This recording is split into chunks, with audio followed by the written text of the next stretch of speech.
नमस्कार साथियों, स्वागत है आप सभी का आपके अपने YouTube channel Dhanraj short hand and computer training academy में। दोस्तों, आज के इस वीडियो में हम आपके लिए लेकर आए हैं जनसत्ता संपादकीय डिक्टेशन, जो कि विधानसभा रिपोर्टर के लिहाज से बहुत ही महत्वपूर्ण डिक्टेशन होने वाली है। और दोस्तों, इस डिक्टेशन की गति रहेगी 140 शब्द प्रति मिनट। इस डिक्टेशन का PDF प्राप्त करने के लिए आज ही हमारे Telegram channel Dhanraj short hand academy को ज्वाइन करें। तो आइए स्टार्ट करते हैं डिक्टेशन 10 सेकेंड बाद।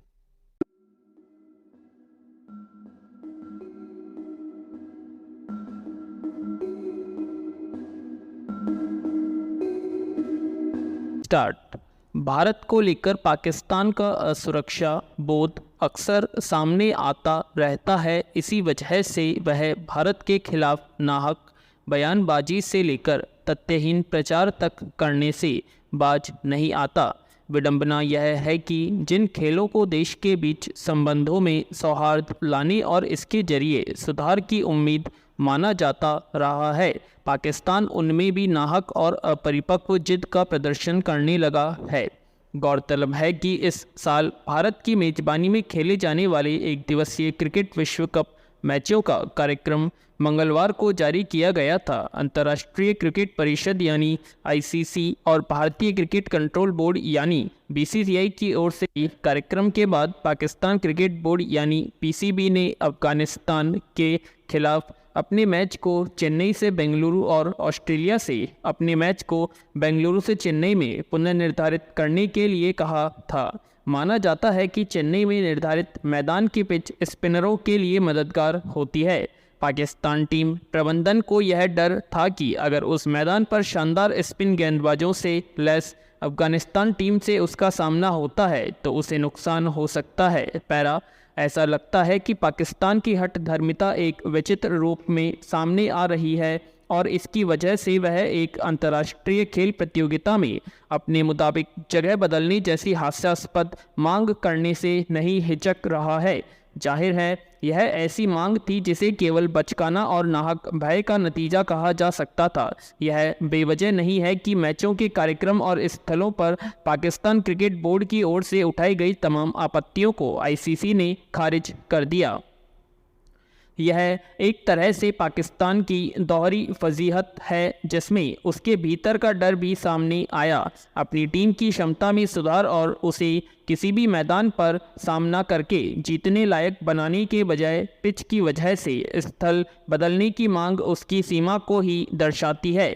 लेकिन इसके बाद अब PCB की ओर से एक समस्या यह रख दी गई, विश्व कप में हमारा खेलना और अहमदाबाद में या सेमीफाइनल में पहुंचने पर मुंबई में खेलना पाकिस्तान सरकार को मंजूरी मिलने पर निर्भर करता है। सवाल है कि पाकिस्तान टीम प्रबंधन के भीतर चल रहा यह द्वंद्व आखिर किस तरह के आग्रहों का नतीजा है। पैरा विश्व कप जैसी अंतर्राष्ट्रीय प्रतियोगिता के आयोजन में मैचों के लिए कार्यक्रम या स्थल को निर्धारित करते हुए किसी खास देश को लेकर रणनीति बनाने जैसी बातें ध्यान में नहीं रखी जाती हैं। सभी देशों को समान भाव से देखा जाता है। हालांकि संभावित सुरक्षा खतरे के मसले पर आयोजन स्थल में बदलाव भी किया जाता है, लेकिन ICC को इस मामले में ऐसी कोई आशंका नहीं दिखी।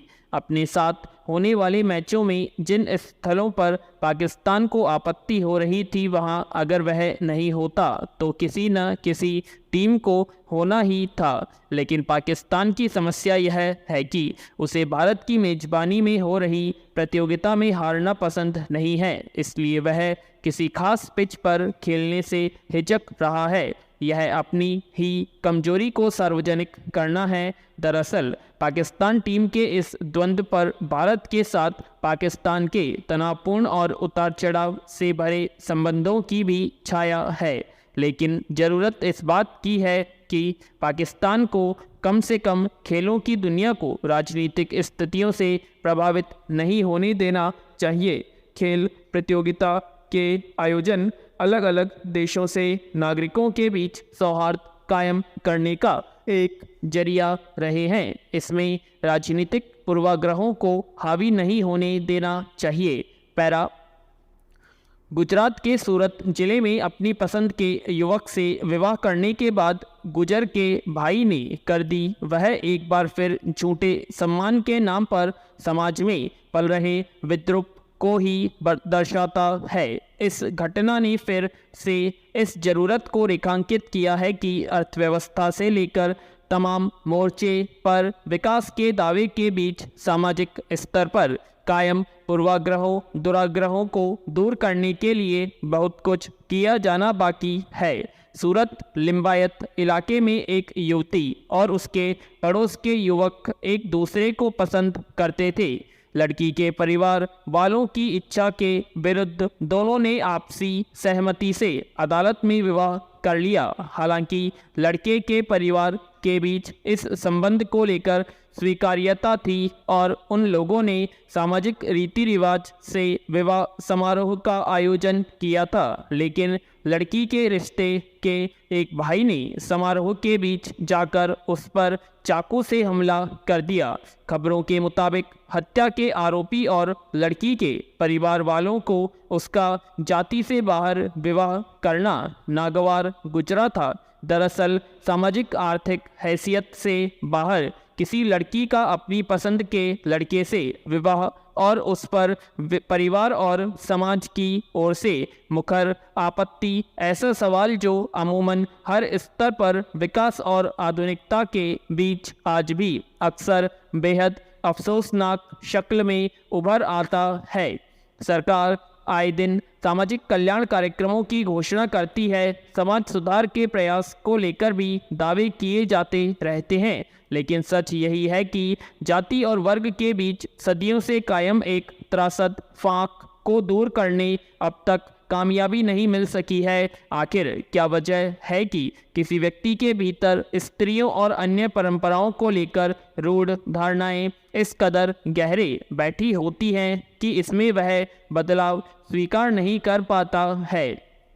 शिक्षा दीक्षा से लेकर रहन सहन तक के मामले में ज़्यादातर लोग उच्च गुणवत्ता की पढ़ाई लिखाई और वक्त के साथ बदलते चलन के मुताबिक आधुनिक वेशभूषा और जीवन शैली अपनाने की अपनी ओर से कोशिश करते हैं, मगर स्त्रियों जाति और धर्म को लेकर कायम पितृसत्तात्मक जड़ता इस कदर हावी रहती है कि इस मुद्दे पर कुछ लोग न केवल सामाजिक बहिष्कार बल्कि हिंसा और हत्या तक करने से नहीं हिचकते।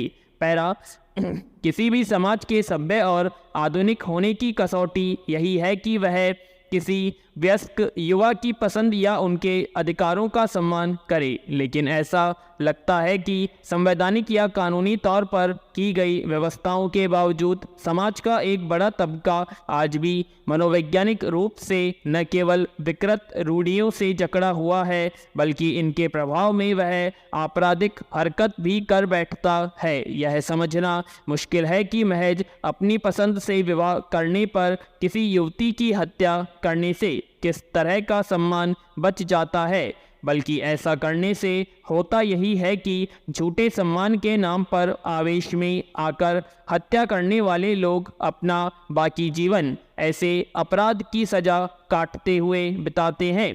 सामाजिक विभाजन और मान्यताओं के सिरे से उपजी कुंठाएं कई बार विकृत होकर व्यक्ति को अमानवीय बना डालती हैं। इस सोच से संचालित लोग ने कभी समाज को आधुनिक होने देते न ही अपना हित सुनिश्चित कर पाते हैं। जरूरत है कि सरकार सामाजिक विकास के लिए पूर्वाग्रहों दुराग्रहों को दूर करने को लेकर नीतिगत पहल भी करे, अन्यथा झूठे सम्मान के नाम पर हत्याओं से समाज के आधुनिक और मानवीय मूल्यों पर सवाल उठते रहेंगे। पैरा हाल ही में आई एक फिल्म आदिपुरुष को हाल स्तरहीन संवादों ने एक बार फिर यह सोचने को मजबूर कर दिया कि क्या केवल हल्के मनोरंजन के लिए आस्था से खिलवाड़ किया जा सकता है। पैरा फिल्म में प्रयुक्त भाषा पर विवाद का वातावरण बनने पर पहले तो इसके निर्माता आनाकानी करते रहे, लेकिन फिर उन्होंने कहना शुरू किया कि फिल्म आदिपुरुष रामायण से प्रेरित अवश्य है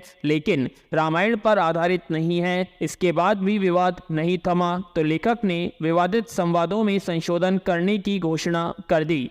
देश भर में कई धार्मिक संगठनों ने सड़क पर उतरकर आदिपुरुष का विरोध प्रारंभ कर दिया। आपत्तिजनक संवाद लेखकों को उनकी ही भाषा में धमकियां भी दी गई। इन सब के चलते मुंबई पुलिस द्वारा फिल्म के लेखक और निर्माता को सुरक्षा प्रदान की गई। इस दरमियान पड़ोसी देश नेपाल से भी इस फिल्म के विरोध और इसका प्रदर्शन रोकने के समाचार मिल रहे हैं। पैरा, इसका संदेश साफ है कि भारतीय समाज को धर्म और आस्था के साथ किसी तरह का खिलवाड़ मंजूर नहीं है। समाज केवल सुसभ्य धार्मिक फिल्मों या धारावाहिकों को देखना पसंद करता है और उन्हें स्वीकार करता है। इसका प्रत्यक्ष उदाहरण रामानंद सागर निर्मित धारावाहिक रामायण और बी.आर. चोपड़ा निर्मित धारावाहिक महाभारत है। जब दूरदर्शन पर इनका प्रसारण होता था तो सड़कों पर सन्नाटा छा जाता था।